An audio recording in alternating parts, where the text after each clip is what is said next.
Welcome back to the Gillett Health podcast, where we give you tools to develop a balanced approach for health. I'm Dr. Kyle Gillett. And I'm James O'Hara, nurse practitioner. And Kyle, to be honest, when this study first came out that we're going to be talking about today, I think my heart skipped a beat. And I think my blood pressure went up. You guessed it. We're talking about testosterone. So a landmark trial in testosterone therapy. The Traverse study was published in the New England Journal of Medicine. So first of all, we want to give major props to the authors, Linkoff and others who were involved in putting this study together and publishing the results. Yeah, and true props, because I don't know if it's big balls or small balls, but they studied a true very high risk population with either known coronary artery disease or truly very high risk of coronary artery disease. A study like this hadn't really been done at the scale that they did it. I know that Cleveland Clinic was one of the places that initiated and completed this trial, but it was a nice multi-center trial with more than 5,000 participants. Yeah, a really good number of patients. And a lot of people have raised the question now whether this is going to lift the warning label that's on testosterone for specifically cardiovascular events. Mm-hmm. There still is a label there, an additional warning label for venous thromboembolism, VTE events. So probably not going to lift that one. That one we think will remain in place. But the other one is perhaps a bit in question now. And I think the short version is this is a largely positive trial for testosterone and gives providers good information to discuss with patients who are in really any risk category, but specifically in a high risk category. So let's run through what these patients look like. So the average age, these were older men, just about ready to retire. Average age was about 63. Yeah. So when you retire, you certainly don't want to have a heart attack or a stroke. We all know too many stories of people that do. And also when you retire, you have more time. Testosterone, as we talk about, is something that is a tool to give you a balanced approach to your health span. And yes, that's the tagline of the podcast. But presumably these individuals, whether they were enrolled in the testosterone group or the placebo group, they were trying to improve their lifestyle. I think interestingly, we'll see how the testosterone levels, even in the placebo group, slightly increased over time. But these individuals had lots of comorbidities: prediabetes, diabetes, high blood pressure, history of dyslipidemia, history of cardiovascular disease, coronary artery disease as well. Yeah, and I think the average BMI, and I may have underestimated this actually, but it was right at 35. So these were people who were substantially obese. They weren't actually borderline obese. So obesity in basically the majority, the average person in the study was obese. 90+% with high blood pressure, I think similar percent with elevated lipids. Mm-hmm. But a couple of things to note is the medications that the patients were on. About 84% were on some form of lipid-lowering therapy. We don't know the breakdown of whether this was a PCSK9 inhibitor or a statin, what exactly they were on. And then a good portion of them were on aspirin as well, about 60% on an aspirin. I'm assuming most of these were like a baby aspirin, so like a 81 milligram dose that's commonly used in people who have known coronary artery disease or have had cardiac intervention, because it still is a tool that is used in primary prevention. You do have to think about the bleeding risks there. Of note, aspirin is an antiplatelet, as we'll talk about later, how it interferes with thromboxane and the input that androgens like testosterone have on that. It is not a blood thinner as far as an anticoagulant, which will be pertinent when we talk about the risk of pulmonary embolism. Another interesting thing is over 15% of both groups had chronic kidney disease. You think of cardiorenal syndrome, you think about renin-angiotensin-aldosterone system dysregulation, blood pressure both in the systemic vasculature and the pulmonary vasculature. And that is one of the things that you look at for risk of Afib, which will also be pertinent later. Yeah, for sure. So you have all these things that are coming together. This is like a perfect storm for someone to rapidly accumulate plaque and have a vascular event, a very high risk population. So if we go down and look at what sort of testosterone levels were they achieving, the placebo group maintained their basal testosterone between 200 and 250 with a slight trend up over 4 years. Yeah. Interestingly. Not really statistically significant, but it's enough to say over that period of time, 4 years, it did trend up. Yeah. And then the trough level, it's important to note with this graphic that these were presumably the labs that were drawn 24 hours after the testosterone gel dose. So this was transdermal. And those were somewhere between 300 and 400 is basically what they were achieving as a trough. So during the day, these numbers are going to be substantially higher, but they had a therapeutic trough. So they weren't running 1200 around the clock. Yeah. And before the commenters go down below and say 500 or 400 is not an optimal testosterone level, keep in mind that if you are endogenously producing testosterone, it's also normal to have a trough in the evening and at night. And it does give you a bit of a break from the steady state that injectable testosterone does. But that being said, not everybody has to have a total testosterone over 1,000. In fact, they really shouldn't, especially if they're in a high-risk group. I think that these individuals were appropriately dosed. Yeah, it would seem so. And when we go into the supplemental data, I think they did a good job of managing the side effects of testosterone. One of the questions that people always ask about is, red blood cell count and blood viscosity, and these patients were screened for that. They were actually even screened for sleep apnea. So that doesn't mean that they necessarily had a sleep study performed, but they were probably asked, do you snore? Has anyone ever told you stop breathing? Filling out Epworth sleepiness scale, some of those sorts of things. But when it came down to the composite endpoint of major adverse cardiovascular events or MACE, if you have all these risk factors on testosterone or off testosterone, it looks like it's about a 7% chance of this happening over a 4-year time period. Yeah, so that sounds relatively high, but in this specific patient population, it is expected. But of note, there was no significant difference. So when it comes to removing the label specifically for ASCVD events, heart attacks, and strokes, I think that's reasonable. And this could be the study that pushes that over the edge.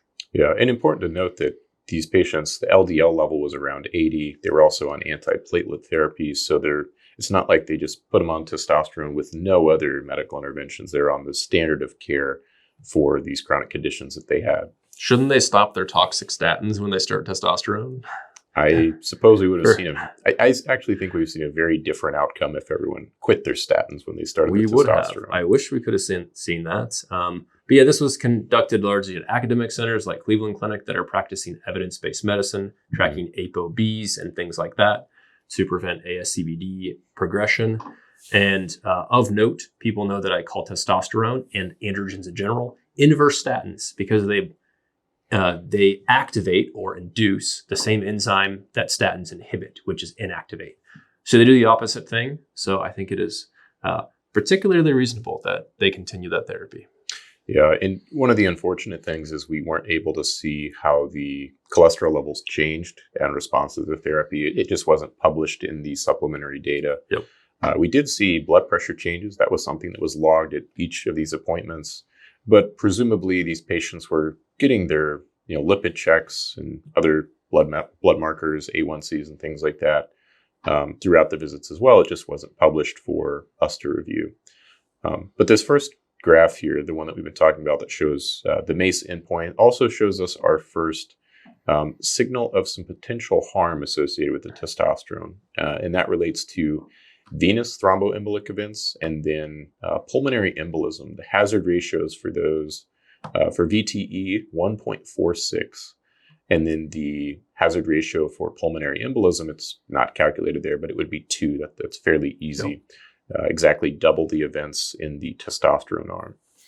No huge difference in DVT, which is blood clots in the leg. Pulmonary embolism is blood clot in the lung. 12 versus 24, that's twice as many. Should I immediately take all of my patients off testosterone as I'm your TRT clinic doc? Should I take all of them off? That's twice as many. No, but it's a discussion to have when we talk about risks and benefits. And when you're talking about any medication, if the risks and the benefits, make sense for that particular patient based on their values, risk tolerance, and the improvement in quality of life, because that's really the takeaway from this study. Testosterone is largely a quality of life medication. In most cases, it's prescribed.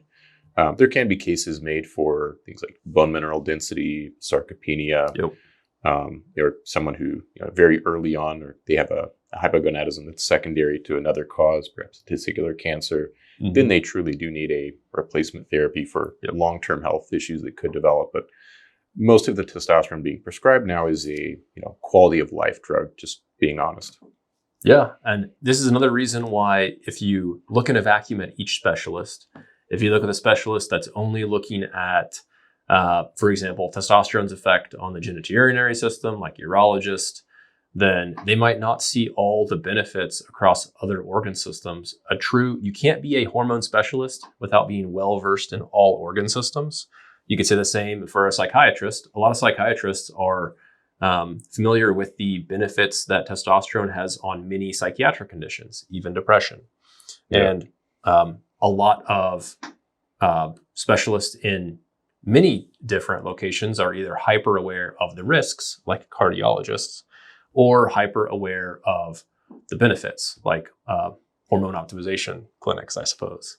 So just finding that balance and trying to address everything possible is important. It does take time. It's probably not 1 5-minute consult per year. This is probably longitudinal care over time, getting to know your doctor or your nurse practitioner, just like they're your friend, asking questions directly to them rather than to someone who is not a physician or nurse practitioner. And yes, it requires talking about things like platelets and maybe even thromboxane, mechanism of action of how Afib happens, how clots happen. It is reassuring how many patients and also friends have messaged both of us since this study came out, because a lot of them think they think, did we account for risk of blood clot in the lung? Did we account for risk of Afib? Yes. That's why we discussed this. That's why I take a low dose Eliquis when I fly in an airplane for a long period of time, et cetera. Yeah, it's something that we like to really take a comprehensive look at, because it seems like patients either get a absolutely yes, you need this, or a absolutely no, you should never take this, it's poison. And having a more long form discussion of those benefits and risks is really valuable. And I think, to your point about taking every single one of your patients off of testosterone, let's say, this is a good. Actually, the numbers work out quite well here to do a relative risk and absolute risk analysis. So if you are on testosterone, you have a 100% increased risk of developing a pulmonary embolism.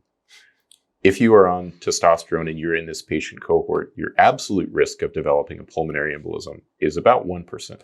Yep. So the numbers work out very nicely there. And you see this a lot in headlines.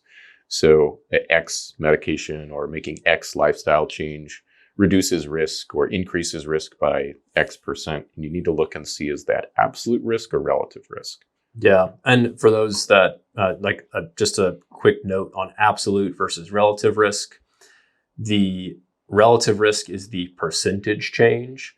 So the less likely an event will happen, the lower the absolute risk will be. So if the event only has a 1% chance of happening, or in the case of the placebo group in the study for pulmonary embolism, a 0.5% chance of happening, then it is not, I wouldn't say it's not as concerning, but it is less likely to happen to each patient. Yeah, and you can't possibly talk about every adverse event that could potentially happen with any medication, but you do like to think, hey, what are the high-risk things? You have a really good history on the patient, even family history. So even, because we'll talk about with factor V, even if someone doesn't carry a mutation for factor V, but they have family members who at young ages had, family members that have factor V, or family members that have had surprising blood clots, like someone sub 40 who got a clot after going on an international flight. That's a bit of an unusual circumstance, so that person still carries some unknown risk. Mm-hmm. I guess this is a good point to chat about other risks like Afib and non-fatal arrhythmias. So we mentioned the high incidence of chronic kidney disease, as is expected in a true high-risk population, over 15% in both groups. High incidence of hypertension. I don't remember the percentage, but a lot of people were over 90%. Over 90%. And presumably all those individuals were also adherent to a regimen of whatever blood pressure medication would be necessary but we do not know which blood pressure medications. What we do know is that when you start an androgen, it's going to dysregulate something called the renin-angiotensin-aldosterone system, or AAS. And there are specific blood pressure medicines that work better for this and some that do not work as well. And it's not always as simple as just picking an ACE or an ARB, but it would be interesting to see if, as blood pressure became less well regulated, it did increase a couple points systolic and I believe 1 point diastolic, treatment group versus placebo group, if more of these patients happened to be started on ACEs and ARBs. Given how many of them were diabetic or had kidney disease, it's very likely that many of them were on an ACE or an ARB, or even something like Corindia or another aldosterone antagonist. Yeah, it's interesting. And that was a piece of the data that was in the supplemental information. So blood pressure was treated not to below 120 over 80, but these patients were treated to the mid 130s over 77, something like that. So I think 133-ish was the mean systolic pressure. But seeing a subgroup analysis, like you said, I would assume the higher someone's blood pressure is, because you're going to have people that were at a 150 systolic, people that were at a 110 systolic as outliers. I would suspect you see more of those, arrhythmias, people that are at a higher blood pressure, putting more strain on the right atrium in particular. Yep. The right atrium and the veins that, the vasculature that originates or goes to the right atrium, that's where AFib tends to develop. If you get an ablation, it's usually at kind of the very top of the right atrium. And if you have buildup of pressure, then you're going to basically have electrical shorts. And that's where many arrhythmias, including AFib, come from. It would have also, like one other factor here is, this is the systemic blood pressure.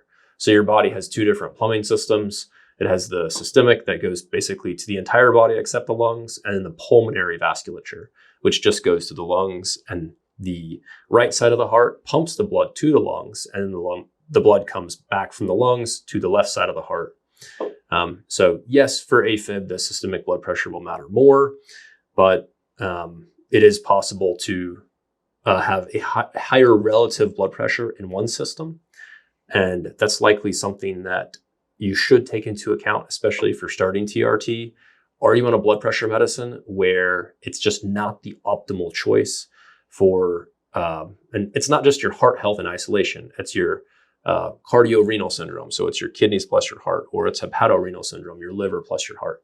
Everything taken into account together, what's the benefit and the detriment of the blood pressure med? And even if you're just on an angiotensin receptor blocker, which angiotensin receptor blocker? Maybe you're on telmisartan before, but you need something slightly stronger. Maybe azilsartan's a better choice after. So there's a lot of nuance to that. Yeah, so the arrhythmias, and speaking of the RAS system, the incidence of acute kidney injury was statistically significant and was higher in the TRT group. So I think that points to the dysregulation of that system. I don't think people on TRT were more dehydrated.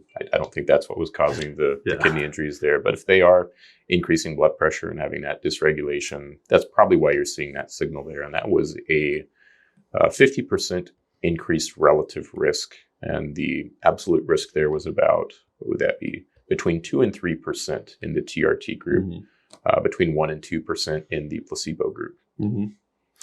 Another takeaway that I took is the incidence of diabetes. I don't believe they said how many were pre-diabetic. Perhaps they did, but they tracked the incidence of diabetes, number of patients, and it's about a difference of 1%. Yes, less people in the TRT group developed diabetes. Yeah, and it's not statistically significant, but it's a trend towards statistical significance, and it fits with what we know about the underlying mechanisms and how testosterone benefits skeletal muscle mass and benefits glucose uptake, insulin sensitivity. So I'm not surprised to see a slight edge in the TRT group there, but it's nothing magical that's going to reverse someone's diabetes on its own. Yeah, it's a good example of, even in a study of 5,000 people, an effect does not have statistical significance, but it is a clinically significant point to take into account, probably a pretty mild point. But if you're an individual that's right on the edge of diabetes, using tools including other things, and not just TRT, but especially lifestyle, to prevent getting the initial diagnosis of diabetes, that's going to be one of the things that is the best intervention for your health span that you can do.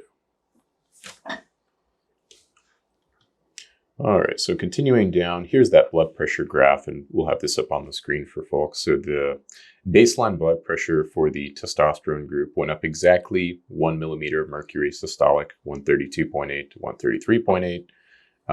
The placebo group actually had a 0.5 point decrease in their systolic blood pressure. So between 1 and 2 point increase for testosterone in general. So it's a fairly small increase in the blood pressure, but perhaps you did have some outliers there that were skewing that up. And maybe those are the people that had the incidence of Afib, people that had more venous thrombosis because you're causing more damage, more strain on the vascular system. We just don't have that data. But why would we care about the red blood cell count? Because don't people at altitude have high red blood cell counts? This is another one that is a very debated topic, and the literature is not overwhelmingly thorough here, but we do have a couple of good studies that have looked at this and then the downstream risk. Yeah, the 1,000-foot view on that, pun intended, the 5,000-foot view on that, pun intended, is that at altitude, a lot of times you have a loss in plasma volume as well as blood volume at times as well. So it's a relative increase, whereas with testosterone replacement, you often get an increase in blood volume, but an increase in blood volume that is skewed towards an increase in hematocrit, which is the percentage of your blood that is taken up by red blood cells. So in this study, there was about 6,000 men. They received testosterone. They developed polycythemia.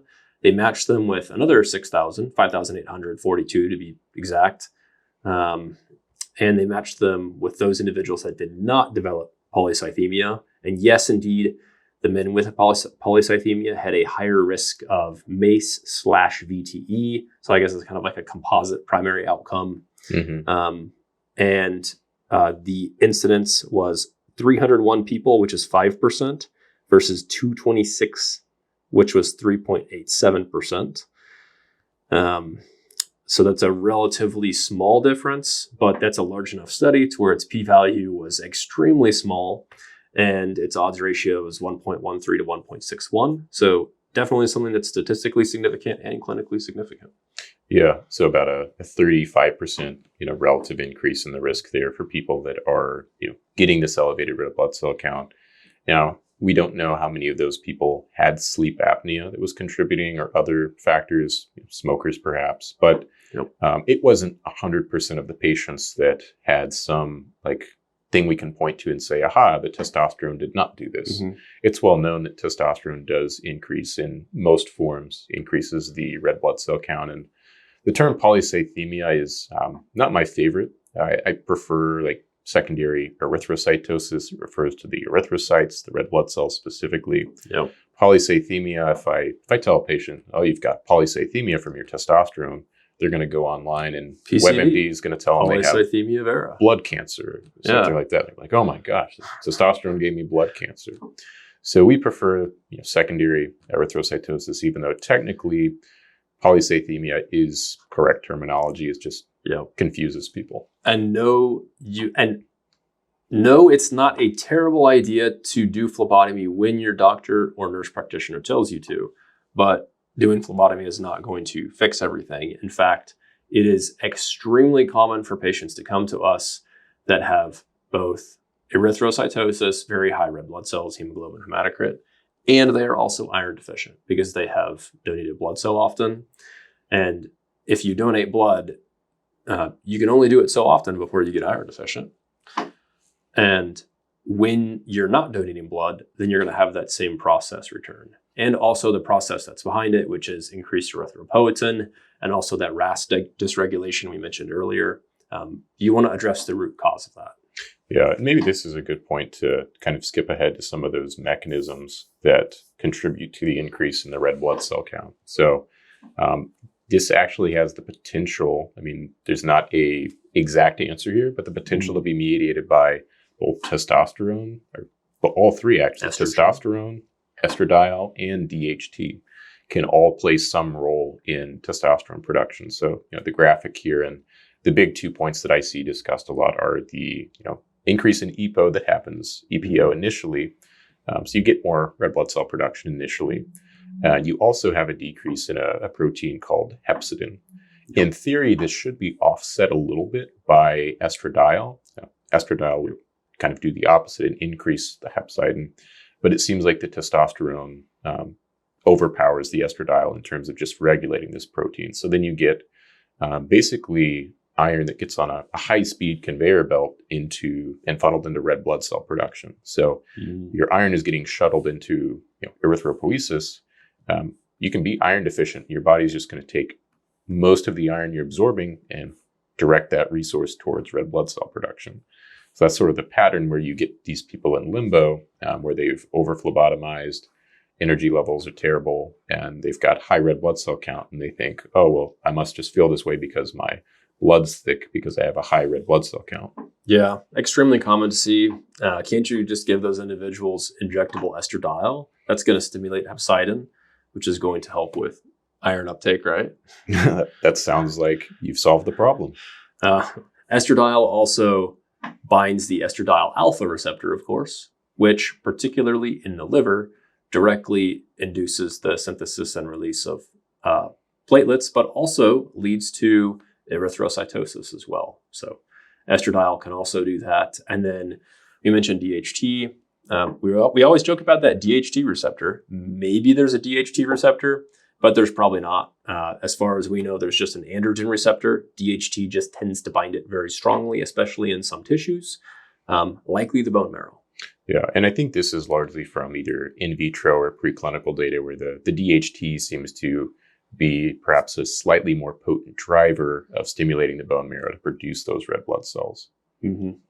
So we have lots of red blood cells. We obviously don't want a blood clot in our lung or our leg for that matter, or our heart. But a lot of people know platelets as the sticky things that stick red blood cells together and cause a clot, and they're not entirely wrong. There's a lot of other inputs with that, and we'll chat about that at some point as well. One other thing we could mention is hematocrit changes with different forms of TRT delivery. Yeah, so you'll actually see articles that say all forms of testosterone are associated with an increase in hematocrit. But if you look very closely, a rarely used, extraordinarily expensive, and not particularly well-liked, at least in our experience prescribing this to patients, is a nasal testosterone gel that does not seem to increase hematocrit, at least beyond that 50% threshold. Sometimes 54% is used. So this is a graph comparing the testosterone nasal gel to testosterone cypionate, and I can't help but think that they designed this study to get a slightly higher incidence of hematocrit in the testosterone cypionate group. Yeah. The accepted dose of TRT injections is like an average of 100 milligrams per week, and the testosterone cypionate arm of this study was between 100 and 200 milligrams per week, which is probably more realistic for what the average individual out there at a TRT clinic is taking. Yep. Plenty of people do just fine and quite well on 100 milligrams per week. Mm-hmm. But this is a graph anyway, and it was actually very small. 30 of the patients in the testo group, all 30 of them remained below 50% hematocrit, has very small, very minimal changes there. Yeah. So for the individual at risk of erythrocytosis, Natesto looks pretty good. It's just the delivery mechanism and how people like it. Yeah, and then here's another graph with very wide confidence intervals for the oral testosterone and decanoate, but basically shows you your hematocrit increases with different types of testosterone. Seems to favor the patch and an extremely long-acting intramuscular testosterone and decanoate compared to an intermediate, a gel, or the oral testosterone and decanoate. And this is an older study, and I think the newer forms of testosterone and decanoate are much better. Well, actually, there's another graph we'll talk about the relative risk ratios there that are different from the 70s and 80s compared to the 2000s and beyond. But I thought this was interesting to look at. If you're trying to figure out, what's going on with this patient, they keep having these elevated red blood cell counts. perhaps switching them to another type of testosterone could ameliorate that risk, and then they're no longer going to be iron deficient. And even if their testosterone level is lower, they're going to feel better not being iron deficient. You mean we don't need to start a pharmaceutical cascade with telmisartan, nebivolol, and acetazolamide? Because ARBs and ACEs do lower hematocrit. I specifically ask myself a lot, is this going to start a pharmaceutical cascade when I'm thinking about, okay, there's a side effect caused by something. Do we want to push back against that side effect, or not overthink it, go back to the drawing board and figure out a better way? Because generally, the less ingredients you have in the mix, the less side effects and the better the outcome. Speaking of side effects and outcomes, on our Instagram post that we co-posted a few days ago, we got several questions about DHT. Somewhere in there, I typed up one of the previous posts that you had made regarding DHT 5-alpha reductase inhibitors, and I believe ventricular hypertrophy or just general cardiac hypertrophy. And we have a few studies here that we can go over, but people seem to be very surprised by the fact that more DHT is not always better, because again, you really want to hit that DHT receptor that doesn't exist. Yeah. So these are some interesting papers, and this is far from like concrete data that I can point to and say this person on TRT with a slightly higher DHT is going to have X more % of hypertrophy. But it's a signal in that direction, and certainly warrants some caution when you have people that are running an extraordinarily high DHT level. So in this one, serum DHT levels correlated positively with the degree of hypertrophy, fibrosis, and dysfunction from cardiac MRI. And this was in female and male patients with aortic valve stenosis. So this is a condition of cardiac pressure overload. So you have any type of pressure overload. This could be hypertension. Theoretically, this is some mechanistic extrapolation here. So before people say, well, James said that hypertension and DHT cause cardiac enlargement, don't have any proof of that. But when you have a condition that's putting more stress on the heart, then there is some good mechanistic data here to support DHT makes that process happen to a much greater degree. In addition to that, another study looked at 5-alpha reductase inhibitors in diseased hearts. I think this might have been one of the ones that we posted a complete Instagram post about before. And it looks at both patients and mice, I believe, so human and rodent data, with hypertrophic heart disease. So I don't know if this specified if it was left ventricle hypertrophy or right ventricle hypertrophy, but the level of DHT was observed as well. And when you treat at least rodents with pre-existing cardiac hypertrophy with 5-alpha reductase inhibitors, then they will have less cardiac hypertrophy. They have a benefit called remodeling. Yeah, positive remodeling as opposed to pathologic remodeling. And it's interesting, you see this in both males and females. So even in female cardiac tissue that, you say you have a female with LVH, more than likely they're going to have a upregulation of 5-alpha reductase that is sort of it's almost like a positive feedback loop on making that disease progression worse. Yeah. And we know that females tend to actually fare better in cases of like heart failure, left ventricular hypertrophy, hypertension. They seem to suffer the consequences of those less than the male counterpart. And this is in humans. We briefly mentioned nasal testosterone and some of its benefits. And as we mentioned previously, one of the main reasons to go on TRT is to prolong the quality of life, but maybe a way that sounds more acceptable is to prolong your health span. So it's easy to say, well, quality of life doesn't matter. You just want to live as long as you want to live. But if you've participated in end-of-life care or had a loved one with neurodegenerative disease or debility of age, then it seems quite reasonable to target a health span goal or a centenarian decathlon of your choosing or whatnot. But this one looked at nasal testosterone, and it looks quite good for quality of life. Yeah, and this was actually, I pulled this one because there was a comparison to Clomid. And people were asking about, well, what about Clomid for TRT? And we didn't pull all the data there, but there's some fairly robust data with SERMs in general that point to an increased risk of VTE consistently. Yep. And this, Clomid is commonly prescribed off-label to treat hypogonadism or to improve fertility, because if someone comes to you and they've got low T and they say, hey, we're planning for a baby in the next year, you probably shouldn't put that person on a long form of injectable testosterone. Yep. The nasal gel testosterone has some interesting data. It looks like in this case, fertility was preserved, and their libido was actually better on nasal testosterone gel than on the Clomid. And there's papers on both sides of this with Clomid and improvement in sexual function. There's one paper I'm aware of that shows specifically a decline in libido from starting Clomid in a hypogonadal male. So I shy away from that. I don't tend to start people on Clomid.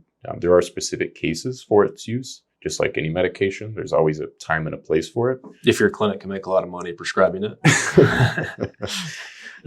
And we'll have a full podcast. We always get lots of questions about Clomid. Literally today, I've gotten multiple questions. Should I just take Clomid? And we'll have a podcast on any selective estrogen receptor modifier.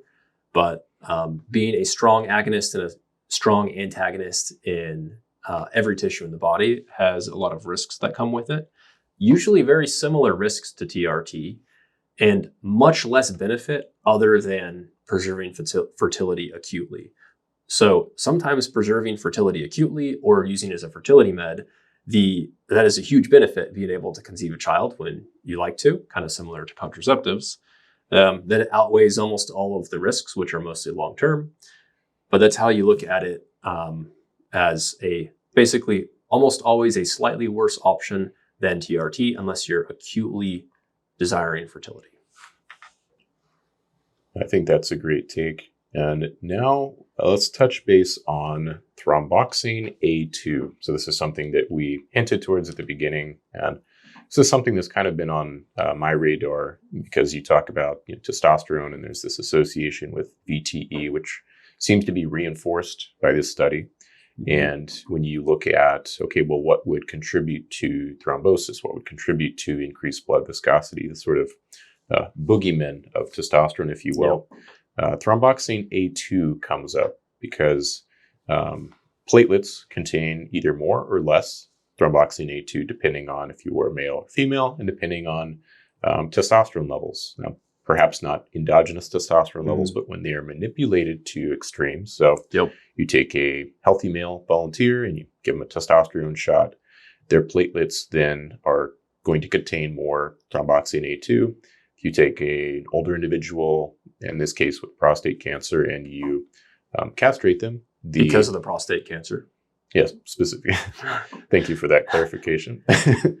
And their platelet levels of thromboxane A2 are going to go down. So why is this important? Because thromboxane A2 is basically, I guess we could call it the amygdala of the platelet, right? So how likely is your platelet to respond to a stimulus to create a thrombus?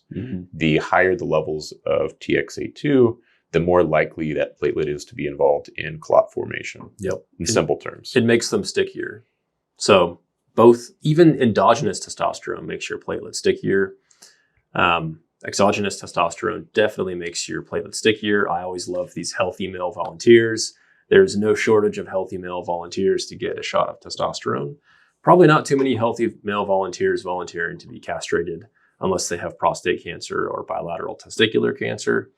But aspirin does work on that system.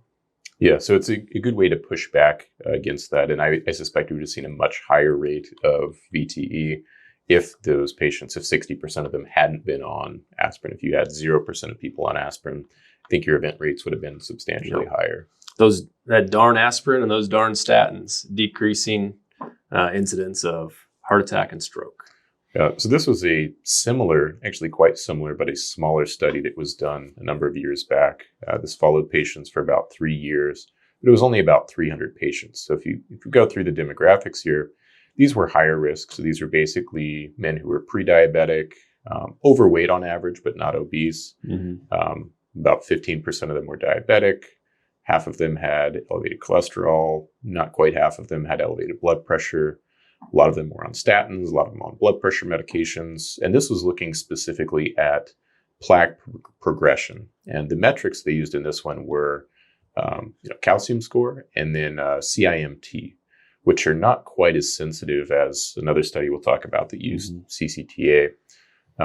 But I think the interesting takeaway from this particular cohort of patients was that they didn't become physically more vital. They didn't have an improvement in their physical vitality.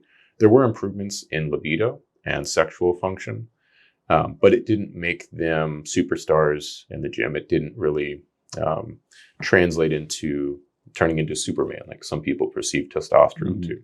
So this is your, average out of shape person in their, let's say middle age, thinking that testosterone is going to be the answer. And while there was a good safety signal here for like cardiac health, like ASCVD risk, it wasn't the end all be all in terms of quality of life that people have thought it out to be. Now, there is one study that used CCTA just below this, and that was looking at the increase in plaque volume. I think I have it. Yeah, so in another study looking at a 1-year trial of a testosterone gel, patients did have an increase in plaque volume. It was 41 cubic millimeters of plaque volume compared to the placebo. Interestingly, their calcium scores did not progress quite as much as the placebo group, which is not necessarily a good thing. The calcified plaque that's there is stable and at a lower risk for rupture. But in both of these cases, both of these studies that looked at these cardiac outcomes, we didn't see how testosterone modified the risk factors. So blood pressure, cholesterol levels, other metrics, there's no data there in the supplementary. So, patients are frequently quite well educated and they'll say, hey, I saw this study and testosterone increased plaque or it has cardiac risk. So what do you think about that? And I'm quite frankly not sure what to make of it, because we don't know if this was testosterone independently or if there was a 10-point increase in LDL, 5-point increase in blood pressure. If you take testosterone and your blood pressure goes up, your cholesterol goes up, and you do nothing about it, you're probably going to increase your cardiac risk. Yeah, and we see this anecdotally as well. Many individuals that start testosterone or even that come off testosterone, some of them have a significant worsening of their blood pressure, their lipids. Sometimes this is just bad luck, and sometimes it's correlated with individuals that haven't had those lifestyle interventions and lifestyle tools as well. A decent number of individuals start testosterone, no other medications at the same time, and their lipids get significantly better. Often individuals that start with very low levels of estrogen or estradiol, and often their blood pressure is also not affected. And yes, those individuals are usually the ones that have implemented significantly improved diet and exercise as well. Yeah, like you said, it can be a tool. And if you're doing a lot of the right things and using testosterone, the risk is always going to be lower. If you are using testosterone and not doing anything from a lifestyle standpoint, it definitely has the potential to make you sicker faster. Another point that we enjoyed looking at while doing a review for the study is on subcutaneous testosterone. We like subcutaneous testosterone a lot. There's a lot of ways to do it. And the pharmacokinetics are a bit better for subcutaneous testosterone compared to intramuscular testosterone. So really, it's the way to go for most individuals on injectable testosterone. And we were reading the package inserts, and it's good that they mention blood pressure and also increases in hematocrit. So it still does appear to be a risk with subcutaneous testosterone, even though you are having a smoothing of that area of exposure in the serum levels. And one of the reasons that subcutaneous, it would actually resemble more closely like a long-acting testosterone endocannabinoid, especially if you're doing more frequent injections. Again, there's no data out there that's looking at 3 times per week testosterone cypionate subcutaneously. This is once a week. Yeah, the data does not exist. This is based on once a week dosing, and there are increases in blood pressure. There's still increases in hematocrit. Not as bad though, compared to intramuscular. So it is something that should be taken into account, and something that we frequently talk about. But it is good for many people. It's just a little bit frustrating because whenever you prescribe testosterone subcutaneously, the pharmacy often says, you can't prescribe testosterone subcutaneously. It's not FDA approved. There's definitely FDA approved subcutaneous testosterone, even in brand names. That's correct. And SubQ, especially for people that are doing these lifestyle interventions, exercising, if you put testosterone in your deltoid and then you go train shoulders, you're going to have a more rapid absorption of that testosterone. It's also going to clear your system much more quickly. So you greatly reduce that or almost eliminate it by using subcutaneous testosterone, because the rate that it's absorbed from the subcutaneous tissue, taking the esterase is longer to get in there and break down the oil depot and cleave the testosterone from that, is just going to happen at a fairly constant state, regardless of whether you train that muscle group that day or not. This next graph we have to look at talks about different forms of administration. People often ask us, hey, are you a clinic that does testosterone gel, or do you do testosterone pellets, or do you do testosterone capsules? Actually, we're not really asked that often. And the answer is yes. Yes, we do. We do all of them, depending on what the risk and the benefit is. And this was interesting to look at because they picked a whole bunch of studies and then looked at what the relative risk for different effects was. And it was all over the place. I mean, this was for cardiovascular outcomes specifically. And if you're looking at, like the hazard ratios, very wide confidence intervals, some of these relative risks are as high as like a 500% increased risk. Some of them look like an 80% decreased risk for testosterone.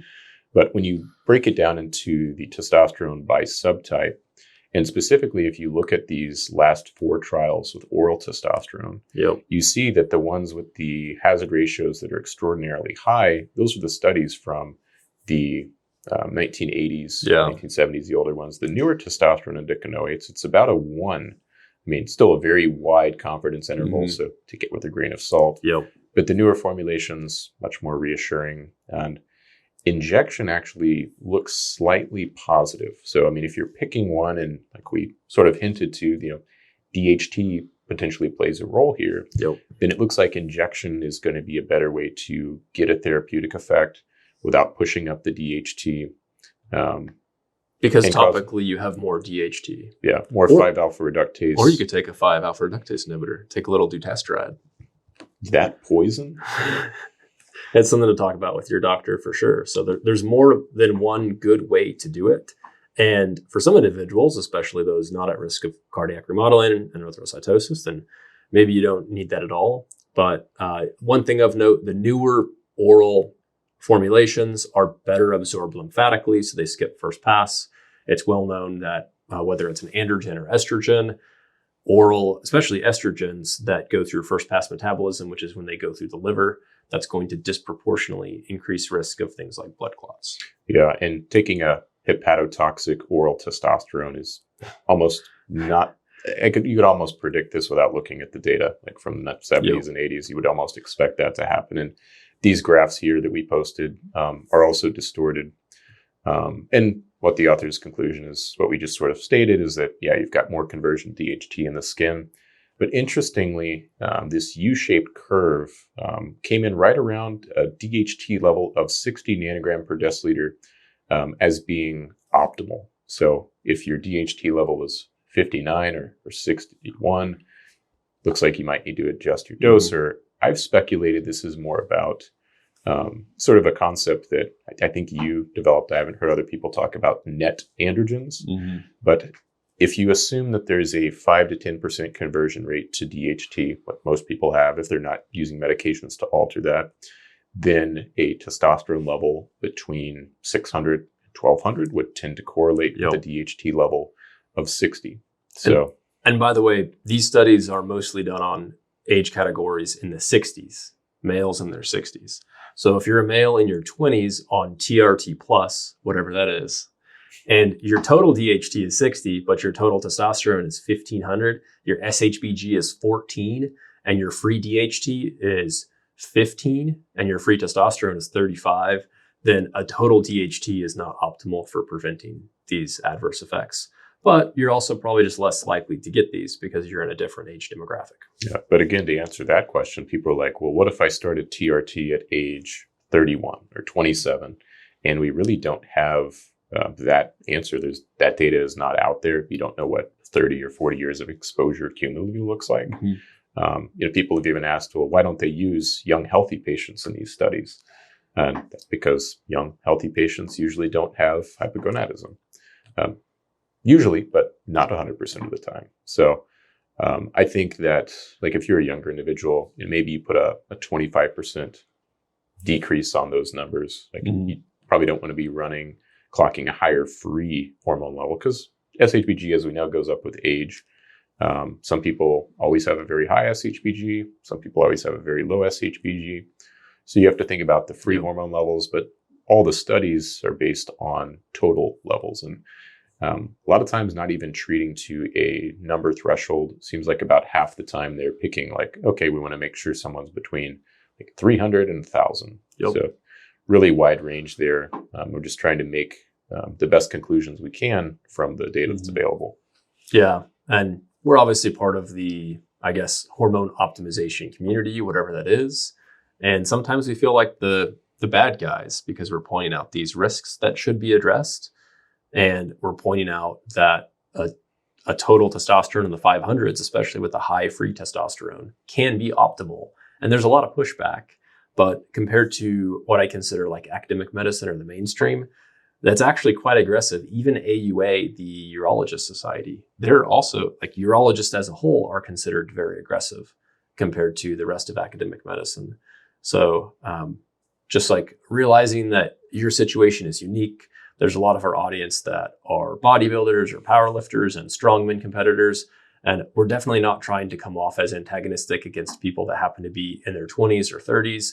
And they've, for their profession or for whatever reason, they've utilized androgens or self-prescribed TRT in the past, and they just want to maintain on TRT the rest of their life, perhaps to maintain a physique they've built, and also just because they feel better on it, or they think they're not sensitive to androgens, or for whatever reason. It is perfectly reasonable to do whatever you would like to do with your time and optimize your health span how you feel best. That is, but we're just pointing out that regardless of what situation you're in, even if you're a 25-year-old male that's been a high-level bodybuilder and now just wants to stay on TRT, even if you could probably recover normal natural testosterone, that's very reasonable. And we do help individuals do that if the benefit outweighs the risk. But it's not as simple as going to some social media influencers pop up telemedicine TRT clinic, getting your level total dialed in to a total of 1,200, and then just staying there. You actually need to monitor this. This is a medication, and it has adverse effects like anything else, even in young ages, especially if you're going to be on it for 70 or 80 years. If you plan for a health span of 50 years, like a lot of bodybuilders, then maybe don't plan. And then if you plan for a health span of 100 years, then you need to be planning even at a very young age. Yeah, I think those are great points. And like we said at the very beginning of this is largely a positive study for testosterone. We have some safety reassurance and then some reassurance that other risks and warning labels are warranted for the testosterone. Yep. There's this other concept that comes up with, first year fallacy. And I think there's even the same thing if you go back to the Women's Health Initiative. It's like, oh, well, if you make it past the first year, then your risk is actually reduced. And I'd have a hard time following this train of thought. Maybe I'm thinking too critically about this. But over time, your age increases and risk tends to increase over long periods of time. Yeah. So let's say if we took this specific patient population in the mid 60s, if they stayed in on testosterone replacement, presumably for 20 more years, hopefully they have a health span at least into the mid 80s. Their rate of adverse effects in the last 5 years of their 20 years on TRT is likely going to be much higher. Yeah, and I think you just knock off people with predispositions in that first year. If you compare year 1 to year 2, it's just like if you had this same patient cohort and you send them all on a dozen international flights a year. The first year, you're going to weed out the people that are going to have like vascular complications And then it looks like, oh, well, if you don't have an event in the first year of international flights, then the second year is actually protective, just to do some mental gymnastics there and make people think a little bit. Yeah. So it's like the daylight savings effect. Mm-hmm.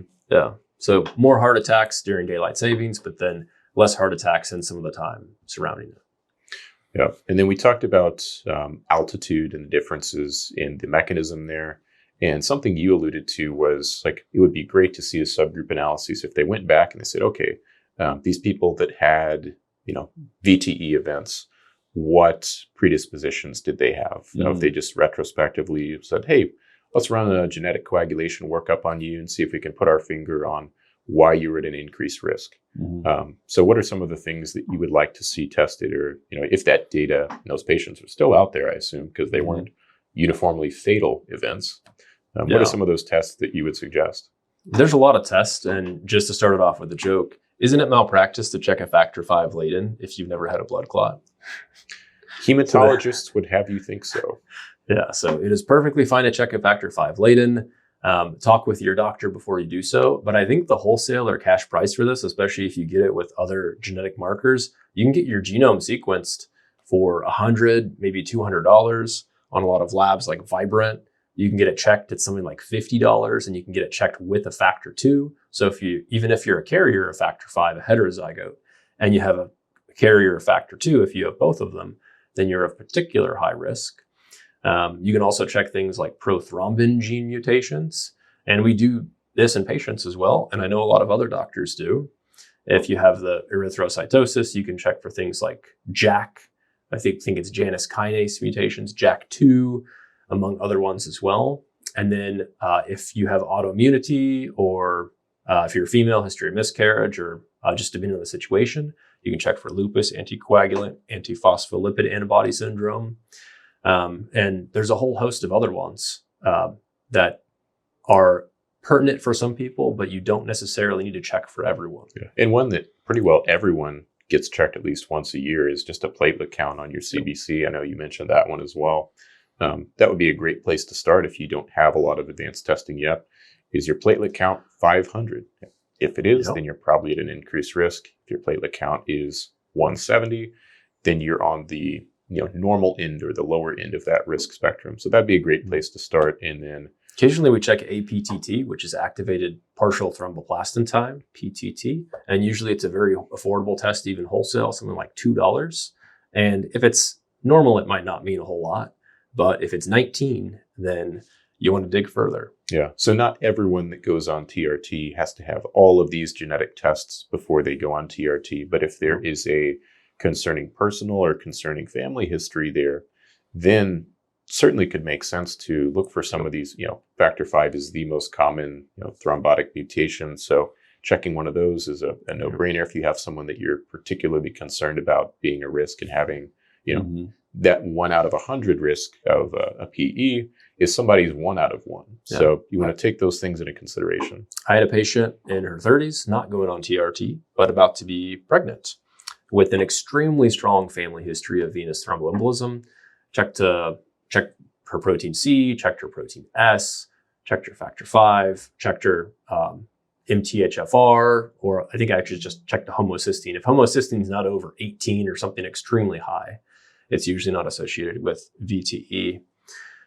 Checked a lot of things. It turned out it was factor 8, sent her to hematology, and during pregnancy was appropriately managed, I think, with low molecular weight heparin. But for some things like antiphospholipid antibody syndrome, in those cases, often even Eliquis is not the go-to. A lot of times it's old school warfarin. So the situation is different in everyone. And that's just, like you said, it has to do with your pre-test probability. But I think it's a good takeaway that even if you aren't a candidate for all of these tests, if you just particularly want the test, then you can talk to your doctor about it. It's very reasonable to come to either one of us and say, hey, I heard about this specific test. Would this be right for me? Or even have I done this before? Yeah. And then, if you're just getting this with your primary, seeing if there's a path to like either the primary that understands how to manage any test result that comes back there, or if there's a path for them to get you into the hands of hematology, because getting the results and knowing what to do with it is what's really important. Yep. So hopefully, I think that's a good summary. Hopefully this has given both the patients and providers that have listened, not just our interpretation of the study, but a lot of takeaways that you can take to your doctor or your patients. Yeah, I think this was great. Feel free again to leave any questions. I suspect there will be another installment of TRT specific Q&A because every time we do a post about testosterone, which is not particularly that often, Yeah. there's a lot of other facets that we're particularly interested in. We get a ton of great feedback and we appreciate that. So let us know what you thought in the comments. Let us know what you liked. Let us know what you didn't like. Let us know your hematocrit. And thank you for your time, and may God bless you with health and happiness.